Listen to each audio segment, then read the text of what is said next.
بسم اللہ الرحمن الرحیم۔ السلام علیکم محترم ناظرین، حضرت علی رضی اللہ تعالیٰ عنہ کے دو ایسے عجیب اور عقل کو دنگ کرنے والے واقعات ہیں کہ جن سے ہم یہ جان سکتے ہیں کہ کالے بدصورت بچے کس گھر میں پیدا ہوتے ہیں اور معذور یا کمزور بچہ کس گھر میں پیدا ہوتا ہے۔ ایک دفعہ ایک شخص اپنی بیوی اور بچے کے ہمراہ خلیفہ وقت حضرت عمر رضی اللہ تعالیٰ عنہ کی بارگاہ میں پیش ہوا۔ وہ شخص حضرت عمر رضی اللہ تعالیٰ عنہ سے کہنے لگا، اے خلیفہ المسلمین، میرا اور میری بیوی کا رنگ سرخ ہے۔ میری بیوی نے یہ بچہ پیدا کیا ہے، اس کا رنگ کالا کیوں ہے؟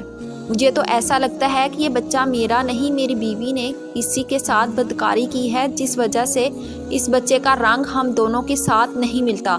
وہ شخص بار بار اپنی بیوی پر الزام تراشی کرتا رہا۔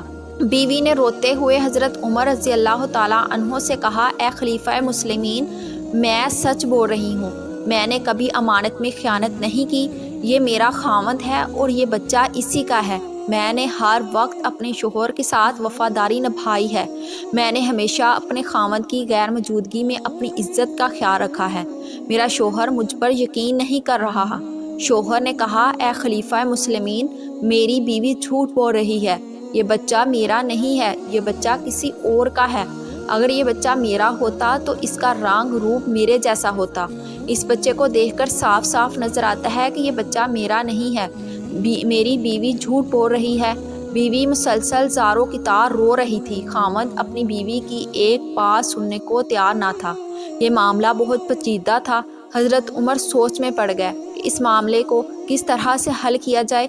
حضرت عمر نے سوچا، کیوں نہ اس معاملے میں حضرت علی شیر خدا سے مدد لی جائے۔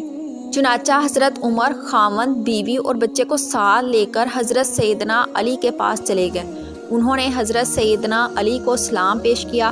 حضرت علی نے سلام کا جواب دیا تو آپ نے دریافت کیا کہ اے عمر، کیسے آنا ہوا؟ حضرت عمر نے فرمایا، اے علی، ہم یہ مسئلہ پوچھنے کے لیے آپ کے پاس آئے ہیں۔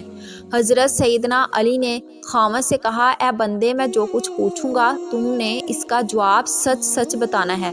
اس شخص نے کہا، ٹھیک ہے، پوچھئے، کیا پوچھنا چاہتے ہیں؟ میں آپ کو سچی بات بتاؤں گا۔ حضرت سیدنا علی نے پوچھا، اے اللہ کے بندے، جب تیری بیوی حالت حیض میں تھی تو اپنی بیوی کے ساتھ ہم بستری کی تھی؟ یہ سوال سن کر آدمی نے کچھ لمحے کے لیے خاموشی اختیار کی اور پھر کہنے لگا، ہاں، یہ بات سچ ہے، میری بیوی حالت حیض میں تھی اور میں نے اپنی بیوی کے ساتھ ہم بستری کی تھی۔ حضرت علی فرمانے لگے، اے بندے، یہ بچہ تمہارا ہی ہے، بلا وجہ اپنی بیوی پر الزام تراشی نہ کرو۔ جب تو نے بیوی کے ساتھ حیض کے دنوں میں ہم بستری کی تھی، تیرا نطفہ تمہاری بیوی کے سیاہ خون کے ساتھ مل گیا تھا، اس وجہ سے بچے کا رنگ سیاہ ہے۔ اگر تم بیوی کے ساتھ حالت حیض کے دنوں میں ہم بستری کرو گے تو بچہ کالا اور بدصورت ہی پیدا ہوگا، یہ حمل اس سے پہلے ہی ٹھہر چکا ہو اور پھر حالت حیض میں ہم بستری سے بچے کی خوبصورتی پر اثر پڑا ہو۔ اے شخص، آج کے بعد یہ بات ذہن میں بٹھا لو کہ حدیث اور قرآن میں حیض کے حالت میں ہم بستری کرنا حرام اور سخت گناہ قرار دیا گیا ہے۔ اور کوئی بندہ اس بات کا علم رکھتے ہوئے بھی اپنی بیوی کے ساتھ ہم بستری کرتا ہے تو اللہ پاک اپنے بندے کے ساتھ ناراض ہو جاتا ہے اور وہ بندہ جلد ہی اللہ تعالیٰ کی سخت پکڑ میں آتا ہے۔ ناظرین، اب آپ کو بتاتے ہیں کہ معذور اور کمزور بچے کن گھروں میں جنم لیتے ہیں۔ یمن کا ایک واقعہ ہے کہ ایک خوبصورت اور جوان لڑکی کی شادی ایک بوڑھے آدمی سے ہو گئی۔ شادی کی پہلی رات میاں بیوی نے ہم بستری کی، اتفاقاً شوہر کا اسی رات انتقال ہو گیا۔ دلہن حاملہ ہو چکی تھی۔ جب بیوی نے بچے کو جنم دیا تو لوگوں نے اس لڑکی پر طرح طرح کے الزام تراشی شروع کر دی کہ اس کا میاں تو پہلی رات ہی انتقال کر گیا تھا۔ اس لڑکی نے جس بچے کو جنم دیا ہے وہ بچہ حرام کا بچہ ہے، اس کے خاوند کا نہیں ہے، کیونکہ وہ تو پہلی رات ہی مر چکا تھا۔ پھر یہ بچہ کیسے پیدا ہوا؟ اس بوڑھے کی یہ دوسری شادی تھی۔ اس بوڑھے کا پہلی بیوی سے ایک لڑکا تھا۔ اس لڑکے نے اپنی سوتیلی ماں پر الزام لگانا شروع کیے کہ وہ کہنے لگا کہ اس عورت نے کسی کے ساتھ زنا کیا ہے، یہ بچہ میرے باپ کا نہیں ہے، یہ بچہ حرام کا ہے۔ یہ الزام میں پیش سوتیلا بیٹا تھا، کیونکہ وہ چاہتا تھا کہ کسی طرح دنیا والے یہ مان لیں کہ یہ بچہ میرے والد کا نہیں ہے، بلکہ اس عورت کے حرام کاری کا نتیجہ ہے، تاکہ والد کی ساری وراثت کا حقدار ہی میں ٹھہروں، کہیں یہ بچہ میرا برابر کا شریک نہ بن جائے۔ اس وجہ سے بوڑھے کے بڑے بیٹے نے اپنی سوتیلی ماں پر الزام تراشی کی کہ یہ باپ شادی کی پہلی رات ہی مر چکا تھا، تو یہ بچہ کہاں سے آیا؟ دیکھتے ہی دیکھتے وہ بچہ 4 سال کا ہو گیا، اور چلتا چلتا یہ معاملہ قاضی کی بارگاہ میں پہنچا۔ بوڑھے کے بڑے بیٹے نے قاضی سے کہا کہ اے قاضی محترم، میرا باپ تو شادی کی پہلی رات ہی مر گیا تھا، یہ بچہ میرے باپ کا نہیں ہے۔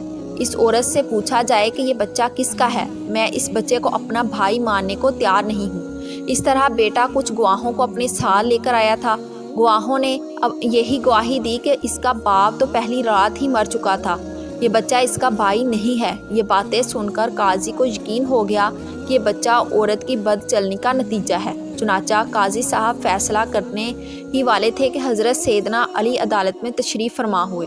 جب حضرت علی رضی اللہ تعالیٰ عنہ نے یہ واقعہ سنا تو حضرت علی نے بڑے بیٹے سے سوال کیا کہ اے بچے، یہ دونوں میاں بیوی کتنا عرصہ اکٹھے رہے، اور جس بچے کو تم اپنا بھائی کہنے کو تیار نہیں ہو وہ کہاں ہے؟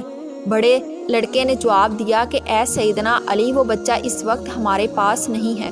حضرت علی نے کہا تم کل اس بچے کو اپنے ہمراہ لانا، کل انشاءاللہ تمہارا فیصلہ سنایا جائے گا۔ اگلے دن وہ لڑکا اپنے سوتیلے بھائی کو ساتھ لے کر آیا اور کہنے لگا اے علی، یہی وہ بچہ ہے جس کو میں اپنا بھائی تسلیم نہیں کرتا ہوں۔ حضرت علی نے جب بچے کو دیکھا تو فرمانے لگے میں ابھی تمہارا فیصلہ کیے دیتا ہوں۔ حضرت علی نے کچھ اور بچوں کو بلایا، ان سے فرمایا جاؤ باہر جا کر کھیلنا شروع کر دو۔ چند لمحوں میں وہ بچوں نے آپس میں کھیلنا شروع کیا، ایک دوسرے کے ساتھ مستیاں کرنے لگے۔ حضرت علی بچوں کو کھیلتے ہوئے بڑے غور سے دیکھتے رہے۔ کچھ دیر کے بعد حضرت علی نے بچوں کو بلایا اور فرمانے لگے سب بچے ایک جگہ پر بیٹھ جاؤ۔ سب بچے حضرت علی رضی اللہ تعالیٰ عنہ کے پاس آ کر بیٹھ گئے۔ اس کے بعد حضرت علی رضی اللہ تعالیٰ عنہ نے سب بچوں کے ایک ساتھ کھڑے ہونے کا حکم دیا تو سب بچے ایک ساتھ ہی کھڑے ہو گئے۔ مولا علی ان بچوں کو بہت غور سے دیکھ رہے تھے۔ حضرت سیدنا علی نے دیکھا کہ یہ سب بچے بڑی آسانی کے ساتھ کھیل رہے ہیں، بیٹھ رہے ہیں اور کھڑے ہو رہے ہیں، کھیلنے، بیٹھنے، اٹھنے میں کوئی دقت نہیں ہو رہی۔ حضرت علی رضی اللہ تعالیٰ عنہ نے دیکھا کہ جس بچے پر یہ الزام لگایا جا رہا ہے اس بچے کو بیٹھنے اٹھنے میں کافی وقت لگ رہا ہے۔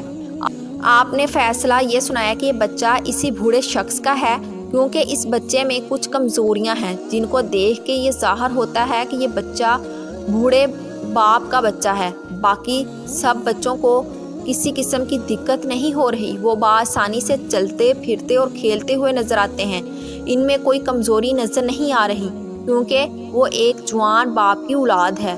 اللہ پاک سب کو صحت مند اور خوبصورت اولاد سے نوازے، آمین۔ حضرت علی رضی اللہ تعالیٰ عنہ نے فرمایا کبھی اپنی زبان سے کسی کے عیب بیان نہ کرو، کیونکہ عیب تم میں بھی ہیں اور زبان لوگوں کی بھی ہے۔ ناظرین، اگر آپ چینل پر نیو ہیں تو چینل کو ضرور سبسکرائب کریں۔ جزاک اللہ۔